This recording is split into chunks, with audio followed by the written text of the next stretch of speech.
And welcome back to the Geelong Region Soccer Show podcast. Our final guest for tonight is we've got someone who's on the who's part of the core playing group here at Galaxy, but she's also involved behind the scenes with the administration of the club, Monica D'Alessandro. Monica, welcome to the Geelong Region Soccer Show podcast. How are you?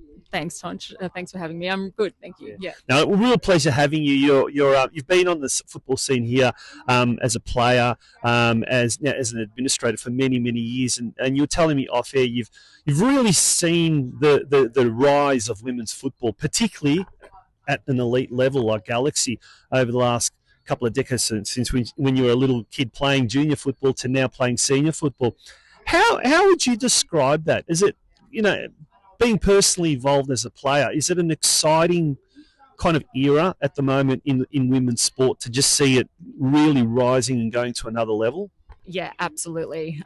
There's been a huge rise in women's football and girls' interest, and I've seen that across the last 2 decades in Geelong, going from juniors where I was involved in the first ever under-14 girls team, to now, people are fighting for spaces to actually play, and it's super competitive. So the women's game in Geelong has come a really long way, and we've seen that, I think, through the juniors that are coming up through the ranks, strengthening those, under 14, 16, 18 groups, and then actually coming into seniors and starting to push in to that age group as well. And so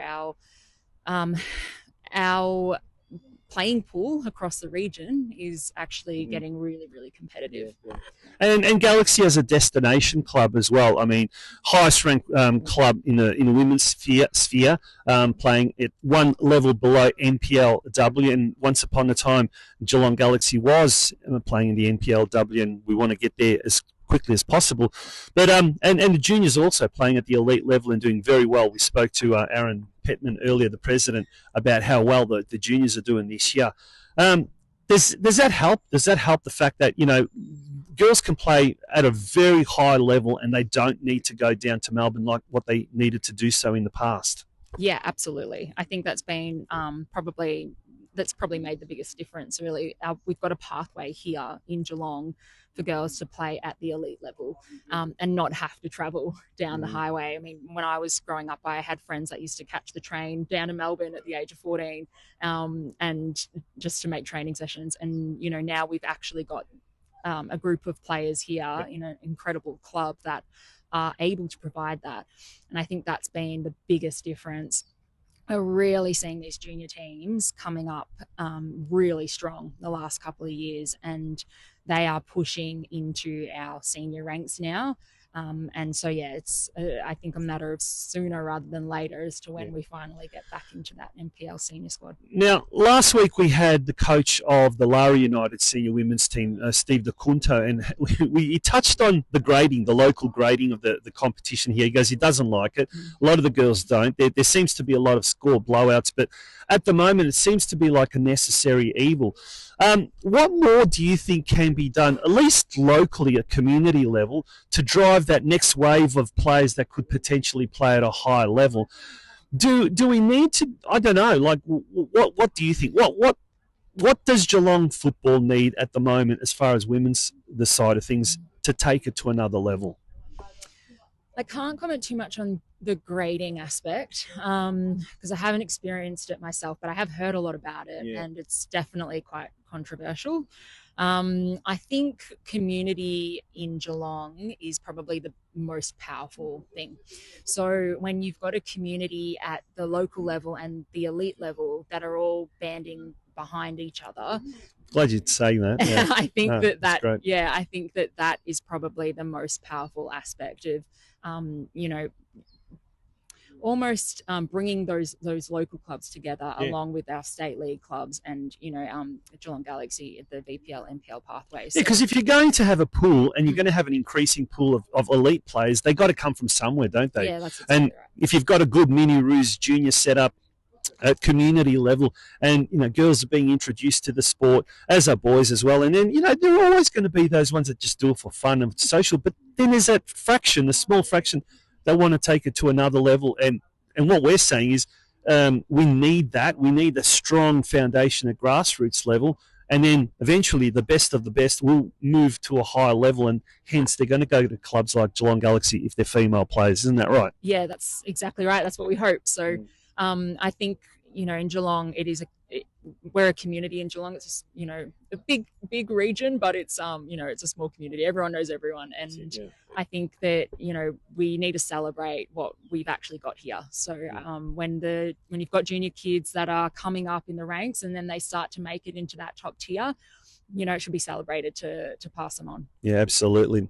Now let's turn our attention to off the field matters. And this is what I love, chatting to people like yourself. You play, you're a footballer, but also you're willing to put back into the sport. You're willing to put back into the club by getting involved, the administration side of things. What's your role, and what do you focus on when you're not playing on the pitch? Yeah, so I'm a senior player rep basically for our committee for Galaxy, and my role at the moment is to be a bit of a conduit between players or the playing group and the committee, but also to make sure that we've got a playing perspective in the committee, so it's fresh, I suppose, and not just having administrative people who are sort of behind the scenes, not necessarily understand what's happening out on the pitch. So trying to make decisions that are made a bit more relevant.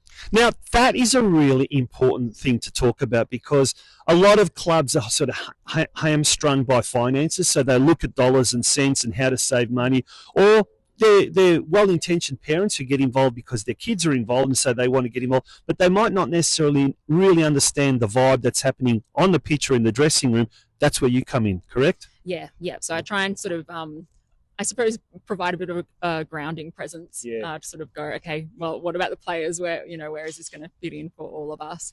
And just focus on, I guess, our big picture, and our core practice, which is playing and which is female football.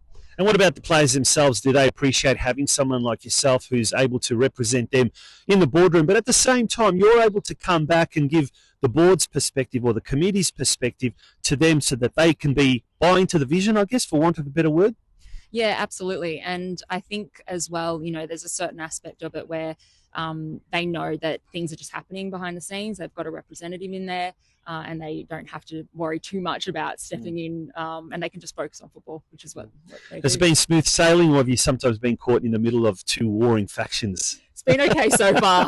But I'm very, touch wood, I'm very aware of that potential issue. So awesome, mate. We wish you all the very best for the year ahead and for your dual roles at the club. It's great to see footballers getting involved off the field as well, and I guess you're a shining example, not for just people here at this club, but people in the wider football community. So, Monica, well done on that.